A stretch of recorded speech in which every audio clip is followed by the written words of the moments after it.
Welcome everyone. Leo nataka nisamee kwa sababu ya kelele. Kwa sababu ya kelele, these people are making noise here day in day out. So today I want us to address this critical issue when it comes to this appointment of William Samoei Ruto. But before we start that, let me share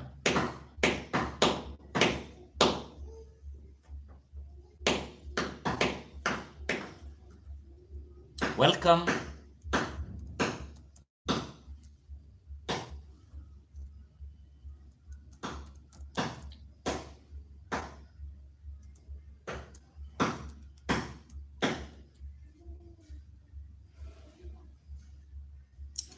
Welcome everyone. I want to say that it has reached a time that, ladies and gentlemen, this country is being ruled by two tribes, and that is Kikuyu and Kalenjin. I'm not afraid to say that because it has reached a point that a voice of a Kenyan will not be heard in this Republic of Kenya. The only thing that is happening in this Kenya is that there are certain individuals that always group themselves. After grouping themselves, they reward themselves. And that is why a cry of a Kenyan, no one is listening to a cry of a Kenyan. Today, you can see the way the elderly are crying because of the hard times when it comes to high standard of living. Now, I want us to review the appointment of PS's Principal Secretary towards the government of William Samoei Ruto. And you are going to be shocked because William Samoei Ruto has done it the same thing that he did in 2013. Do you remember when William Samoei Ruto was given a half of the government in 2013? William Samoei Ruto gave all Kalenjins his cabinet ministers. We as Kenyans here, we are just sitting, relaxing and looking at the way they're always saying that this government is government for all Kenyans. I want us to look at the PSS that William Samoei Ruto has appointed. You will be shocked. You will be shocked. It is pure Kalenjins and pure Kikuyus. Just few wameekaeka ndani ili waonekane hakuna kitu wamenini. I want to look at the PS appointment. You will be shocked. You will be shocked. You will be shocked. Hakuna mama mboga, hakuna mtu wa pikipiki. Hakuna mama mboga, hakuna mtu wa pikipiki hapo. Hakuna mama mboga, hakuna mtu wa pikipiki. Mlikuwa mnaimba hasla, hasla, hasla, nonsense. Mmeona kenye inafanyika? Today, that person that was singing hasla, hasla, hasla, there is no difference.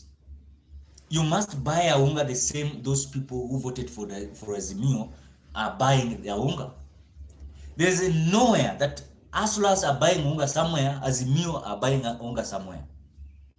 Let us look at the list of PS appointment by Ruto. You want to listen to all those names. You want to listen to all those names. You will be shocked. Because Kenyans are complaining. Kenyans are complaining, sincerely speaking. Aya.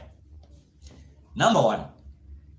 Julius Korir, State Department for Cabinet Affairs. Julius Korir is a Kalenjin.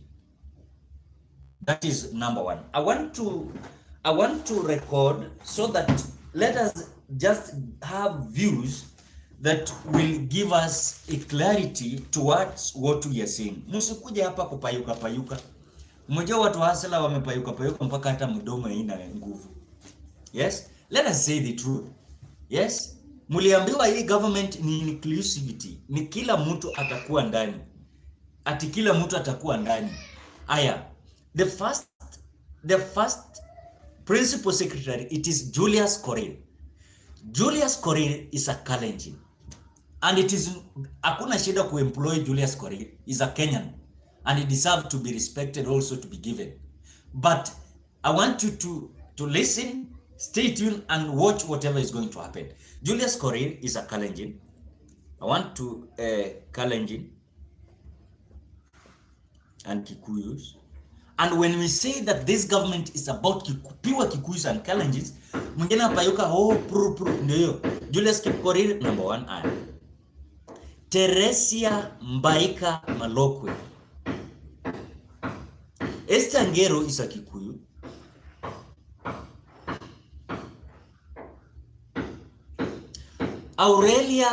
Aurelia Rono, Department of Parliamentary Affairs. That is a Kalenjin.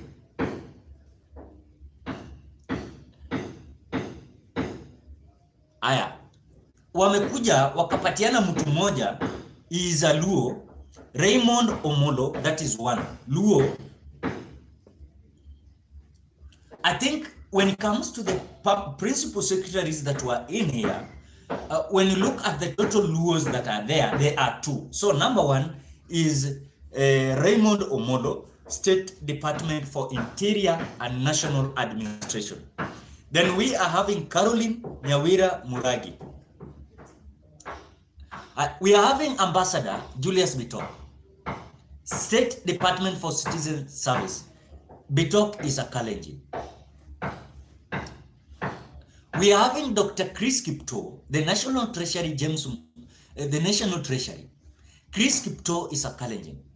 And the National Treasury is the core of the business of the Republic of Kenya. So William Samoei wants his people to be there.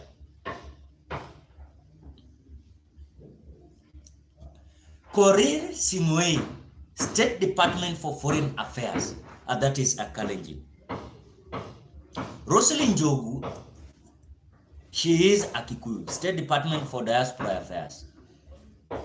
Amos Gachecha, Kikuyu. Veronica Mweni Nduva, Akamba.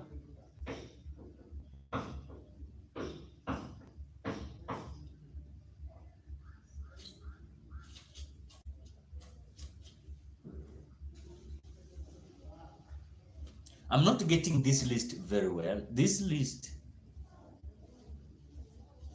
Okay. Edo, I want to, this, I've gotten the list very well. So I just want to pass through those names. People like Julia, for example, number 1. Yeah, I've gotten it. Julius Korir.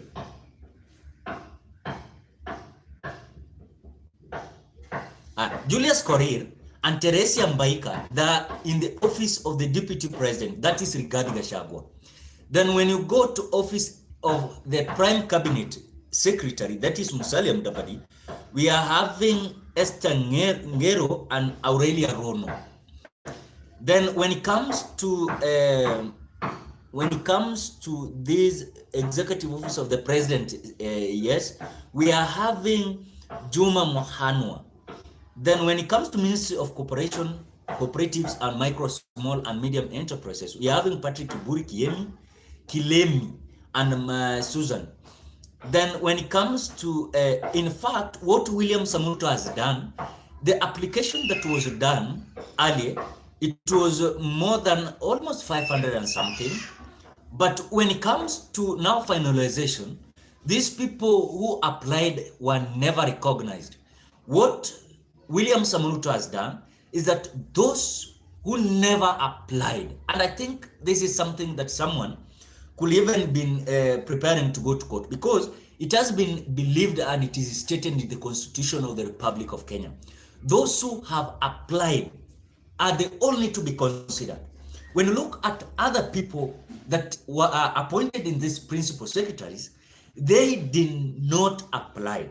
So in accordance to the Constitution of the Republic of Kenya, they are not allowed to be given any job as principal secretaries, because there is a claim and there are some people that now are heading to the court going to block these people that they have been given these jobs, yet they did not apply. How comes are you rewarding someone that did not apply? Yes, why are you awarding people like Paul Rono, Gitonga Mugambi, Caroline Murage, Ambassador Julius Bitok, Chris Kipto, Korir Kingoe, Roslyn Jogu, Amos Gachecha, Joseph Mungai, Nixon Korir, Geoffrey Kaituko, Elijah Mwangi, Besti Mudhoni,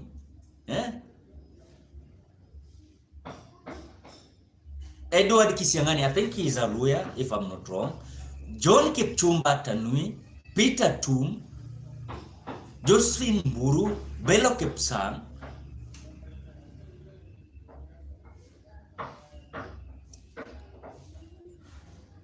then, ladies and gentlemen, this is a pure corrupt government. You like it, you don't like it. They said that their government was going to be inclusive. What they have done is that they are fooling Kenyans. William Samoei Ruto is rewarding his loyals. Number one, Jonathan Mweke, who vied for the gubernatorial race of Kikuyu County, has been rewarded. There's someone that is preparing to block these people. I don't know how it's going, but because some of them were appointed and they never applied, that is whatever is happening. That is whatever is happening. Muliambiwa hii serikali ni ya hustle. And I want to say it without any fear of contradiction. This is what Ledama Olekina is saying. I want to read whatever Ledama Olekina is saying towards what happens. In fact, Kenyans are reacting in a negative way. I want to read what Ledama Olekina is saying, but before we do that, let us read whatever Mutahi Ngunyi is saying. Mutahi Ngunyi is saying this: leave Kalenjins alone. This is now their government. And in the affairs of government, loyalty is superior to competence. Like it or not, Ruto has rewarded loyalty. And this is admirable in a leader. My best wishes to the principal secretaries. Note, there will be no corruption. That is whatever Mutahi Ngunyi is saying. I want us to look at what Professor Makau Mutua is saying. Professor Makau Mutua is a spokesperson of Raila Amolo Odinga in Azimio. He's saying this: on PS nominees, let those who have ears, not ears, let those who have eyes see, and those with ears hear. Yes, that is whatever is happening. I want us to look at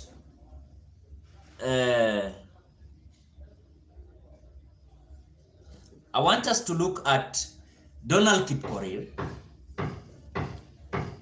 the reaction of Donald Kipkorir.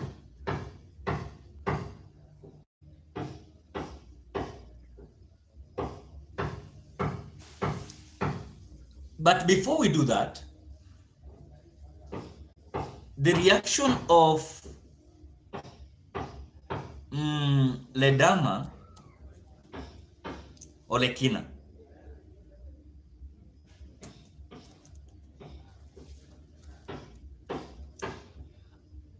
And Ledama Olekina came out very clear.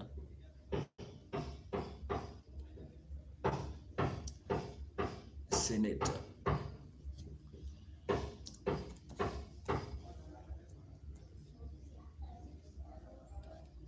Senator Ledama Olekina.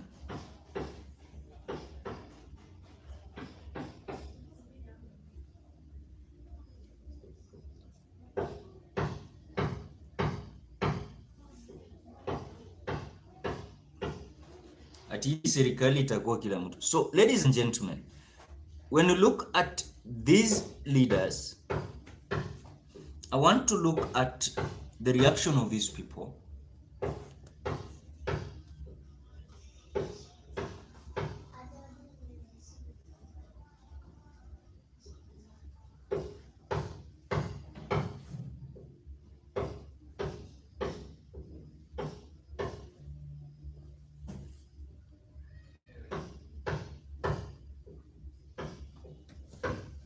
So, ladies and gentlemen, there's something that I'm looking very critical when it comes to the announcement of these PSSs. And also, you can look at the way people are responding and also reacting on what William Samoei has released as per his, of course, principal secretaries. There's something that is coming out very clear, and even though you have not identified, you can see that this government is purely occupied by Kikuyus and Kalenjins. And even you can see what these so-called analysts are saying. Because we are not so sure, but whatever we are being told is that William Samoei is doing so and selecting his people to ensure that there is no corruption. That is number one. Number two, he is rewarding his loyals. Yes. Number three, those whom he promised towards his government, when it comes to those who campaign for him, yes, now he's coming out to show Kenyans that Mama Mboga, Bodaboda people were not so much important in his government. Number one, what are we being told towards what they promised?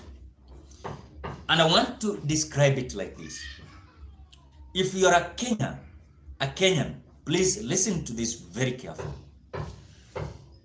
Hello, Vicky Hanel. Thank you so much. Welcome to the live. You can share, you can give a like. Please give a like to this video. You can give a like to this video. You can give a like to this video while we are looking at the evidences. Yeah, I've gotten Ledama. Listen to whatever Ledama Olekina is saying.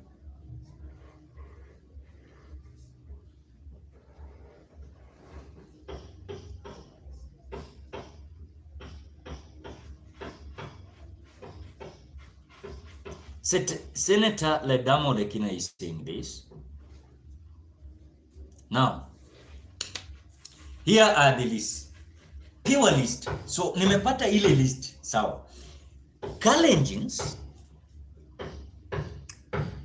when I say something, ladies and gentlemen, and I have evidence, I will post it to, of course, my YouTube community. And I want to say, when I say that this government is pure Kalenjins and Kikuyus, where unakana kuropokwa. This is what Ledama Olekina is saying. Then after that, I want to name the list of Kikuyus, 13, the list of Kalenjins, 13, the list of lawyers, 6, the list of Kamba, 4, the list of Somali, 8, the list of Luos, 2, Pokot, 1, Masai, 1, Meru, 1, Coast, 1, Turkana, 1. Then when you sum up, you get 50 something. Now, Ledama is saying that this is the face of Kenyans. as William Samoei and his strongest supporter, Ahmed Nasir, sees it. Very unfortunate, but yet again, we told you so moment is here. Now, this is the list now. This is the list. Number 1, I want to read Kalenjins first. Number 1, Julius Korir. Number 2, Esther Ngero. Number 3, Aurelia Rono. Number 4, Julius Bitok. Number 5, Chris Kipto. Number 6, Korir Singwei. Number 7, Nixon Korir. Number 8, John Kipchumba. Number 9, Peter Tum. Number 10, Belio Kipsang. Number 11, Harry Kimtai. Number 12, Festus Ngeno. Number 13, Paul Rono. When it comes to Kikuyus, Caroline Nyawira. Number 2, Patrick Mario. Number 3, Roslyn Jogu. Number 4, Amos Gatecha. Number 5, Joseph Mbugwa. Number 6, Charles Hinga. 7, Josephine Mburu. 8, Esther Tahara. 9, Patrick Kiburi. 10, Ephantus Kimotho. 11, Alex Washira. 12, Elijah Mwangi. 13, Betsy Mudhoni. When you go to lawyers, we are having James Muhati, Edward Kisiangani, Beatrice Inyangala, Juma Muhwana, Susan Mangeni, Sylvia Nyasea Muhoro. Those are lawyers.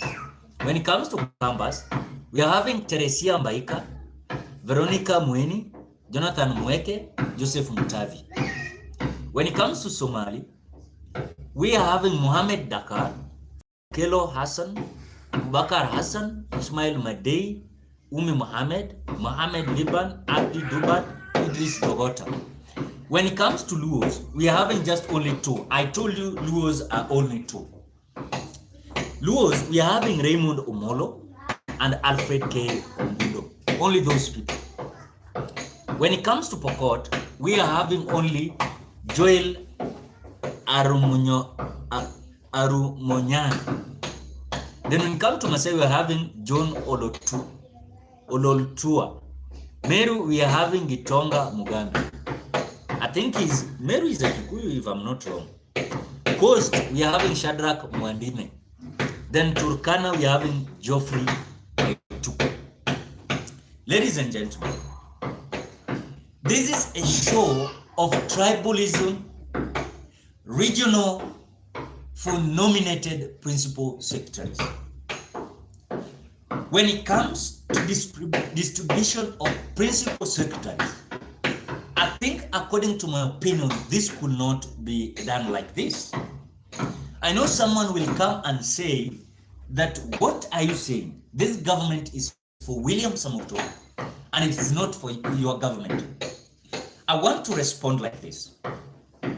It has come to our attention that this government is government for few people and is going to repeat itself in 2027. Why am I saying that? Because these people that it is being believed that they are being rewarded ni wale watu atu wanaaminika kwamba they fought for William Samoei. You mean in one tribe you give principal secretaries 13 in Kalenjin, then when it comes to Kikuyus you give principal secretaries 13. Then I want to say another thing here. I analyze it in this channel, where the 2 cabinet ministers are coming from the same county, furthermore the same constituency, and furthermore the same ward, and that is cabinet minister for water, that is Alice Wahome, and cabinet minister of treasury, that is Njuguna Njogu, I think Njuguna Njogu, if I'm not wrong. And that is why when we say that this country, we have been taken as people that don't see. Wewe nikuulize, cabinet ministers are 22. Yes? Then William Samoei Ruto is carrying two cabinet ministers, giving Murang'a County. William Samoei Ruto has given two cabinet ministers in Murang'a County. Something that is worse, it is yes, okay, maybe if it is Murang'a County, but the same constituency. And again, the same word. So what William Samoei Ruto has done is that he has carried two cabinet ministers, rewarded the Murang'a people, Kandara constituency, same word. Then, in these 20 cabinet ministers are left to, we are having 290 constituencies. These 290 constituencies, almost one constituency imebeba two cabinet ministers. Ladies and gentlemen, when William Samoei Ruto was appointing these cabinet ministers, he knew that Alice Wahome is coming from Murang'a County, Kandara constituency, and the same ward. When he was appointing Njuguna, who is the cabinet minister of treasury, he knew that of course he was coming from Murang'a County, Kandara constituency, and same one. Furthermore, we are being told that William Samoei Ruto is telling Kenyans that his government is inclusive. How is it that this government is inclusive? Where in the same region, and I want to accept, some people are arguing, saying that why should we lament that Kikuyus and Kalenjins, they have been given more cabinet ministers and principal secretaries, yet when it comes to voters, they are more than other regions. So it means this country, it will be a leadership of Kikuyu and Kalenjins. When you look at cabinet ministers, we are having Moses Kuria, number one. We are having Alice Wahome. We are having Njuguna. We are having, whom are we having again? We are having more of them there. More of them. And I want to say that it will not be fair. It will not be fair. It will not be fair. Because initially I believe that this government was going to be inclusive. Why is it that I'm saying that? Because I was shocked when people like Moses Kuria, Mintika Linturi, people like Njuguna, people like Alice Wahome, they are saying, and also they come into media limelight again promising other things. Now, I want us to go where now William Samoei Ruto is going to fail. And this is how William Ruto is going to fail. William Ruto is going to fail terribly in the next election, and he is likely to suffer a blow. Why? Because, for example, when it comes to selection to those who are working with him, people are going to revisit and tell him that, look, your government was not inclusive.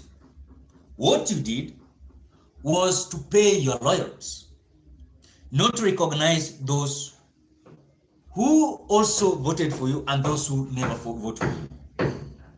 So it means that this, in the Republic of Kenya, when a president is going to be elected, is going to be a Kikuyu and a Kalenjin.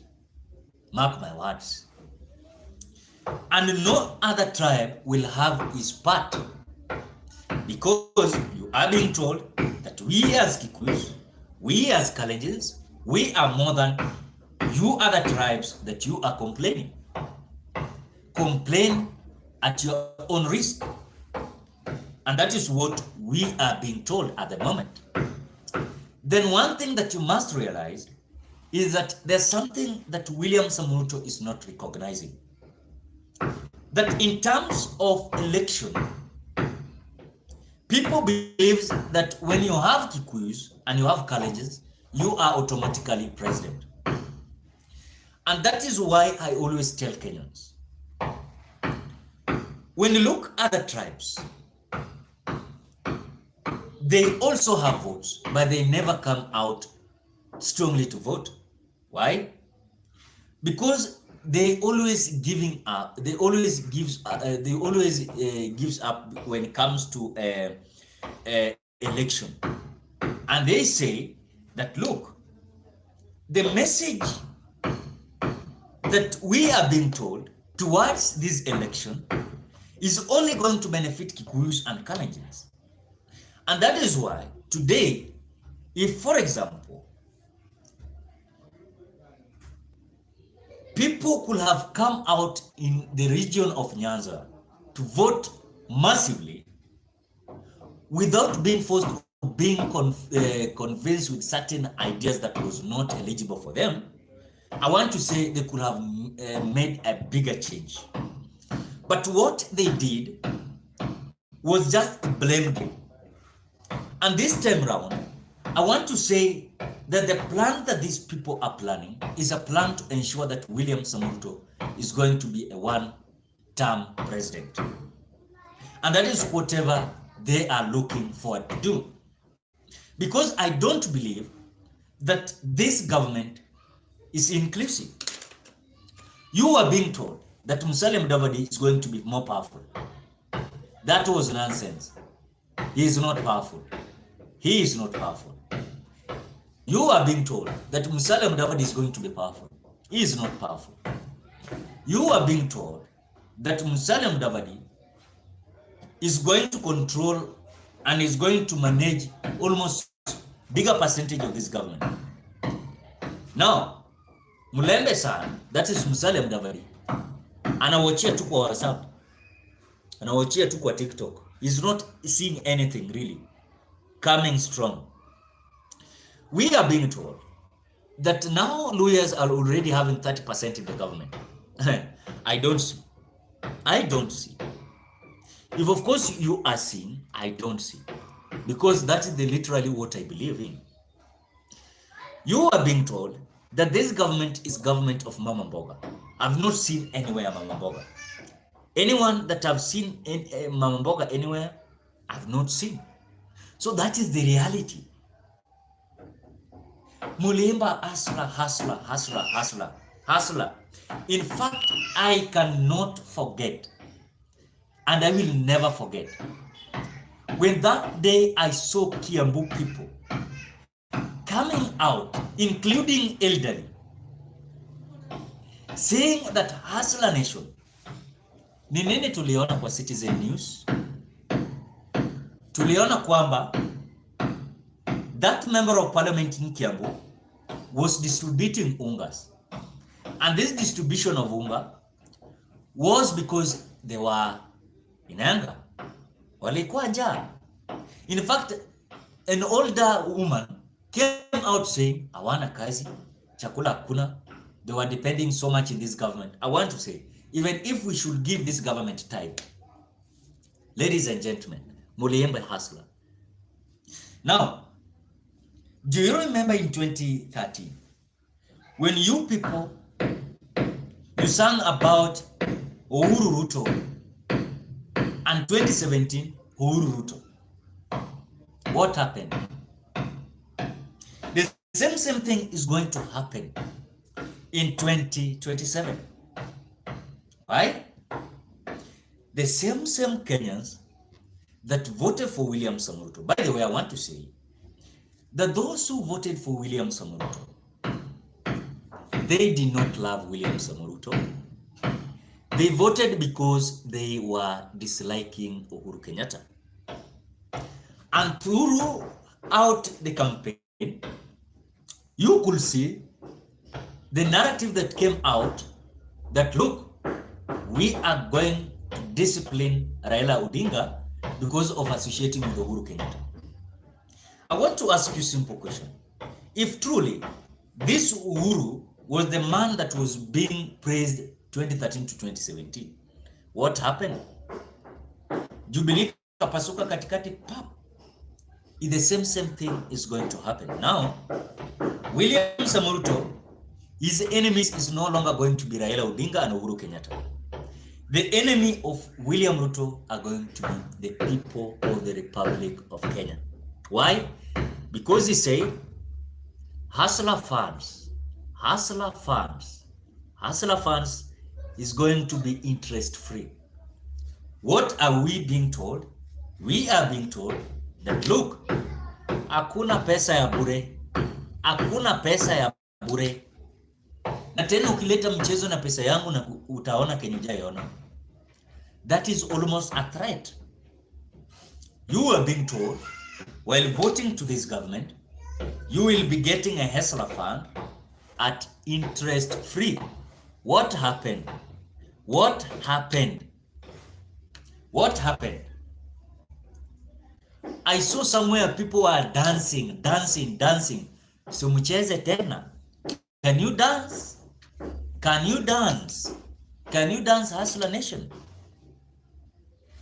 You are being told this government is going to be a government of Mama Mboga. Mama Mboga today is unable to have any resource or capital to go to the shamba and get iyo mboga. That Bodaboda man that was used in a campaign trail, now he is unable to buy a fuel to put in his piki. Now, whatever is happening is very terrible. We were being told that as much as we are concerned, that akienda tu kubeba Biblia na kuweka chini. The first thing was, he said it, that mimi nangoja tu kubeba Biblia nikiweka tu chini, pap, unga inarudi chini, fertilizer inarudi chini, you're going to get Hustler Fund. What we are being told at this moment, Hustler Fund is going to be launched 1st of December next month. What we are being told, there is a committee that William Samoei Ruto has put on place. What did you listen when William Samoei Ruto was saying while attending a certain ceremony in Rift Valley? He said that this Hustler Fund was not going to have any committee. Now, I'm hearing that now people like Dennis Itumbi are the people that has been selected to control that Hustler Fund. People like Dennis Itumbi. Ladies and gentlemen, it has come to a time like this that we must mature in our politics. Don't elect someone because he is coming to complain that he was being oppressed. William Samoei Ruto himself, he has come out to tell us how the police special service unit has been killing Kenyans. Sindio, ni ukweli? Sindio? Yes, Alex Mboga, very nice. Walisema hawapangwingi, wacha sasa wapangwe. Sawa sawa, walisema Uhuru amalize aende na alienda. Who is crying now? It is Uhuru. Uhuru is not crying. Walisema hawapangwingi, mtapangwa. Walisema hivyo. So the truth is, watapangwa na watapangwa. Now, William Samoei Ruto said that there was no committee that was going to control that Hustler Fund. Ni nini tunaambiwa sai? Dennis Itumbi is among those people who have been elected or appointed to be part of the committee of Hustler Fund that is going to be launched 1st December. This Hustler Fund, mark my words, if I'm not wrong, and I'm not a prophet of doom, this Hustler Fund is going to benefit people like Dennis Itumbi. This Hustler Fund is going to benefit those who are close to William Samoei Ruto. This Hustler Fund is going to just benefit Kalenjins. Sibi nimesema hivyo.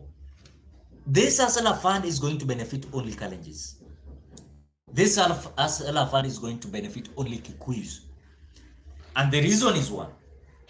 Because William Samoei, he doesn't want to fail Kikuyus, because those who so much celebrated about this Hustler Fund, was a bigger percentage of them were Kikuyus, a bigger percentage of them were Kalenjins.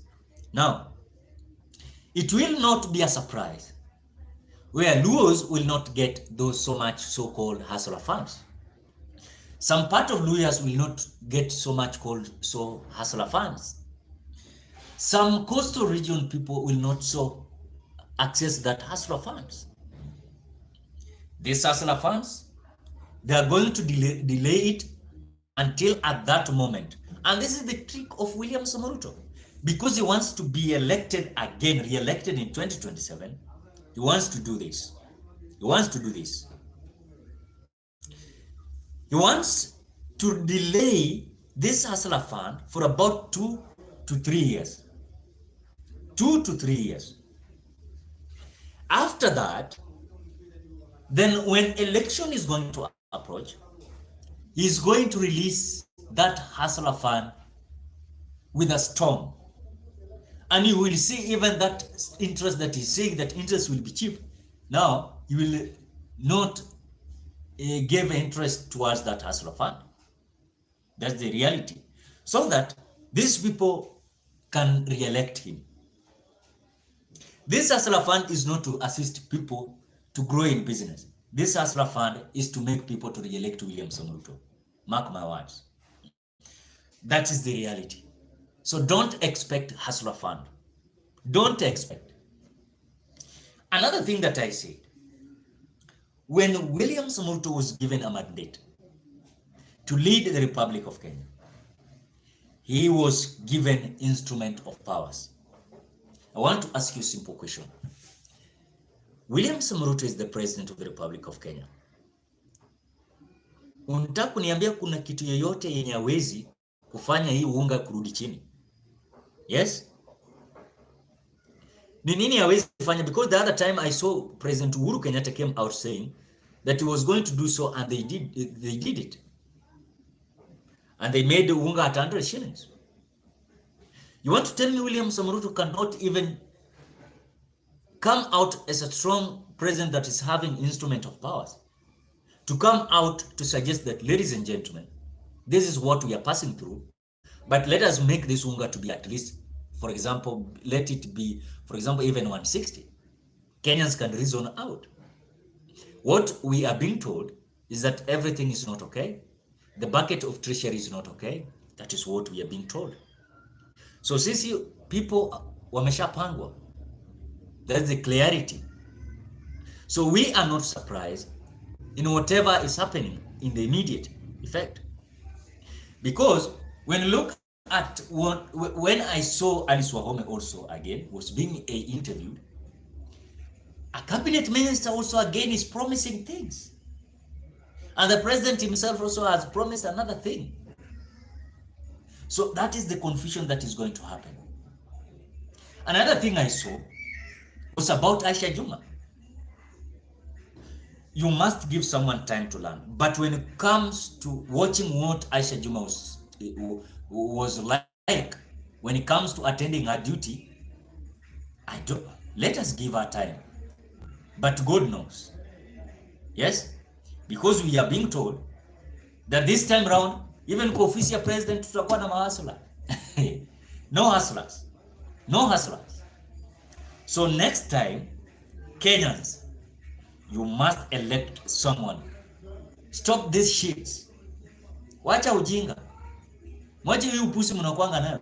People wakati election wanakuanga wamejaa na kichwa mbaya. Mwache hii upusi. Mnachagua mtu mwenye hata mbele haoni. Now, I want us to talk finally about this issue of this. Now, Rigathi Gachagwa's case has been dropped. Rigathi Gachagwa's case has been dropped. And the case that even DPP came out to release a statement that this man was to be charged. Now, it has been cleared. Which kind of the country are we living today? Which kind of leadership is this? Now, what I saw the other time was the DPP Nurdin Haji is coming out to complain. Ni nini anaambia Kenyans? He's telling Kenyans that, look, I was not doing that job at my own knowledge or at my own competence. What he told Kenyans was that he was doing it with the knowledge of DCI Kinoti. Ladies and gentlemen, at times we are being fooled. Now, we are being told that DCI Kinoti was the one that influenced the cases of people like Rigathi Gachagua, people like Aisha Juma, people like Minthika Linturi, and other people. Then, DCI George Kinoti and DPP Nurdin Haji, they never reviewed at the case of John Waluke, who is the member of parliament of Sirisia constituency, that is Bungoma County. What is the difference there? What is the difference? Because Rigathi Gachagua was to be charged. John Waluke, the same case. Now he's going to rot in the jail, while others, their cases are being cleared. Ladies and gentlemen, is this the country that we are living in? Let the government stop this shit. This is a pure shit, literally. Alex Wamboka is saying NCBC scandal iko jikoni, inapikwa. Wakumbuke walikula pesa yake wakidhani ni ya bure. Lazima arudishe pesa yake kwanza. Walikula wakiimba, sasa wanalia na bado. That's the reality. In fact, you are being told the plans that he is planning is to refund his campaign resources that he used. That's the reality.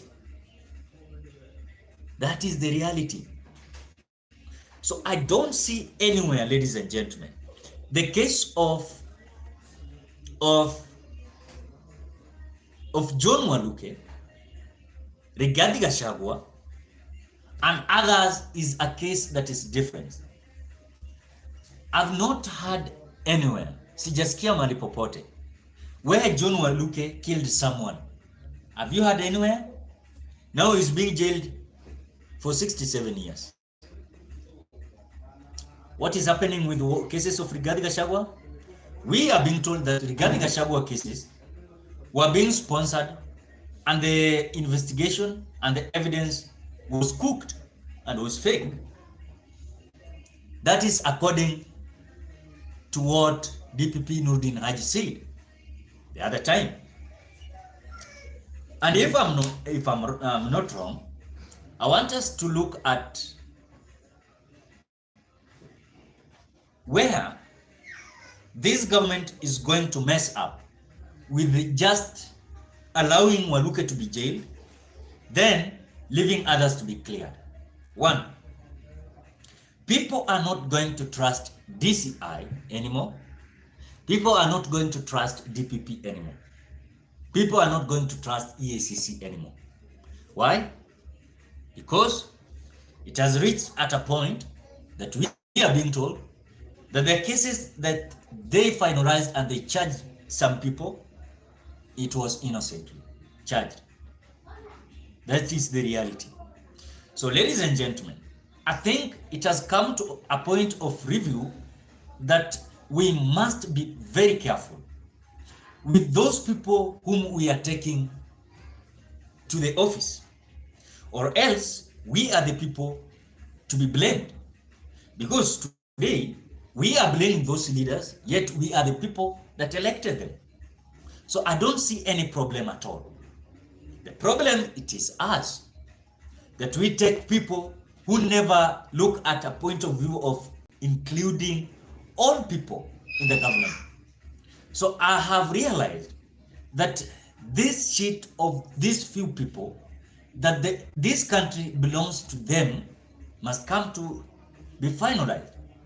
Because I remember William Ruto said that when he was going to take the government, These hustlers must felt the government is for them. Today, the government is for the people like Aisha Juma, Rigathi Gachagua, people like Minthika Linturi. It is not our government, we as common mwananchi, because sisi tunawaonea tu kwa umbali. So that is the reality. Ladies and gentlemen, what are your thoughts? What are your thoughts towards this? What so we are being told that it is so much clear that it is hustler nation. I'm not seeing any hustler nation. I'm not seeing any hustler nation. That is a point of view that I'm seeing. This is a government of William Samoei with certain few individuals that are waiting to feast.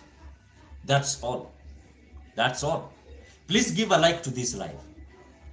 If you are in here, give a like to this live. Let us reach 20 likes. We are here 20. Give a like to this live. Give a like to this live, please. Give a like to this live. Thank you so much. Give a like to this live. Give a like to this live, please. Give a like to this live, please. I'm requesting the humble heart. Give a like to this live. Give a like to this live. So that is what we are passing through. So ladies and gentlemen, I want to thank you so much because of being in this live. Thank you so much. God bless you till we meet on another live. Bye bye till we meet on another live.